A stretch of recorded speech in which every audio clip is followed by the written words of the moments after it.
जय हिंद सांग माने तो देखिपारे अलरेडी आपणकर जो जूनियर टीचर हाईकोर्ट रे केस होता ताहार आपणकर केस प्रथम हियरिंग डेट आसी जाई अछि। तो प्रथम आपन कहले रखुची जे यह केवल ORB एक्ट को लेकिन आपणकर केसटी होई अछि जो वुमेन रिजर्वेशन को भायोलेसन करा जायछि। केवल गोटे मात्र केस अछि। किछि जण कहउछन्ति जे दुईटी केस होईछि, दुईटी केस होई नाही, केवल गोटे केस ही होईछि। तो चलंतु जानि नेबा कोन रहिछि आर डिटेल्स, आमे केबे रहिछि आर हियरिंग डेट। तो प्रथम देखिए एठार हियरिंग डेट आपंकर लेखा अच्छी केते तारीख ना 26 तारीख रे आपन हियरिंग डेट अच्छे अलरेडी अच्छी। तो आपन 26 तारीख रे आपन हियरिंग डेट अच्छी। फ्रेश एडमिशन निमंते केस कौन स्टेज ऑफ केस ना फ्रेश एडमिशन लगी जो आमर जूनियर टीचर अच्छी। जज किए अच्छा ना आपंकर बिरजा प्रसन्न शतपथी जी के जानी फास्ट बेंच जो केस होता प्रथम केसटी जो जिला और राज्य भितर से विषय से ही थे आप जजमेंट जी जज थे। यापर देखिपर आपन कौन ना यही केसटी आपणकर किए किए पिटिशनर अच्छा ना आपण भवानी शंकर नंद सहित आहरी आपणकर 7 जन पिटिशनर देखिपारे टोटाल आपणकर अच्छा। एठारे आपणकर जो एडवोकेट अच्छा सत्यव्रत महांती देखिपारे एठारे एडवोकेट नाम सब मेंशन रही।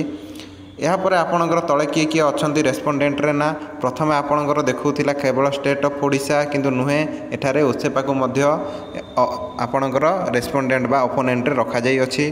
तो गतकाली ही आपणकर आसी जाउची तो बहुत ही भल खबर। किंतु यार कौन ना आपणकर जदि ओसेपा भूल करिथाए ताहले आपणकर लिस्ट चेंज होबो। जदि ओसेपा कोनोसी भूल करी नहीं ठीक अनुसार जदि देइची से झियो माननकु जो ORB एक्ट अनुसार ताहले किछि असुविधा नहीं, से लिस्ट आपण कंटिन्यू होबो। जदि नहीं ताहले आपणकर आउ किछि दिन समय गड़ी पारे। तो देखा जाऊ कौन होउची कालीर हियरिंग रे। तो काली ही हियरिंग अच्छी, बहुत ही भल खुशी खबर, जल्दी हियरिंग हो जाउची। तो जना पड़ जिवो कौन रही एक्चुअली ता भितर जदि किछि आपणकर ओसेपा लिस्टिंग रे जदि किछि भी गड़बड़ होता है ताहले से सांगे सांगे हियरिंग हो जिवो एवं आपणकर लिस्ट करेक्शन हो जिवो। तो आपणकर बेसी नहीं आपणकर सप्ताह खंडे आपण जहाँ प्रोसेसिंग चली जहाँ टिके डिले हो पारे किंतु सेमिति किछि प्रोसेसिंग आपणकर लेट होबो नहीं। तो देखा जाऊ कौन होची कालीर हियरिंग। तो कालीर अपडेट आपन को आमे दे देबो एही चैनल रे। तो आम चैनल सहित जोड़ी हो जातु। तो जहाँ भी हो सबू आशायी मानकर मंगल निमंते हो।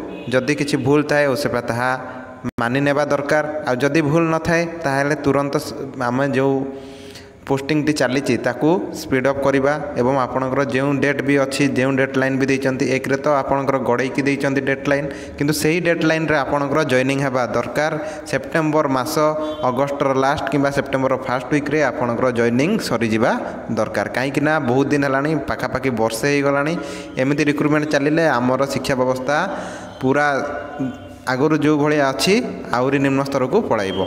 तो आमर जो प्राथमिक शिक्षा रे शिक्षकों अभाव भी रही। तो जल्दी जल्दी देवा दरकार एवं से माने मध्य बहुत ही मानसिक चापर अच्छा जो मैंने पाई तो जल्दी से पोस्टिंग देवा दरकार। जदि किसी पोस्ट खाली रह जाए सेकेंड मेरिट लिस्ट आइबा दरकार। सेकेंड मेरिट लिस्ट आसवा सहित आपंकर जो सेकेंड फेज जेटी कथा कहु जो 31,000 जेटी ताहा मध्य बहुत शीघ्र आसीजिवो। तो देखा जाऊ कालीर केस हियरिंग कौन रोचे क्यों दिग को गति करुच्ची। तो कालीर अपडेट काली शुणा। तो ये आज इनफॉरमेशन यही इनफॉरमेशन पाइबा निमंते आम चैनल को लाइक शेयर और सब्सक्राइब करूँ। जय हिंद जय भारत।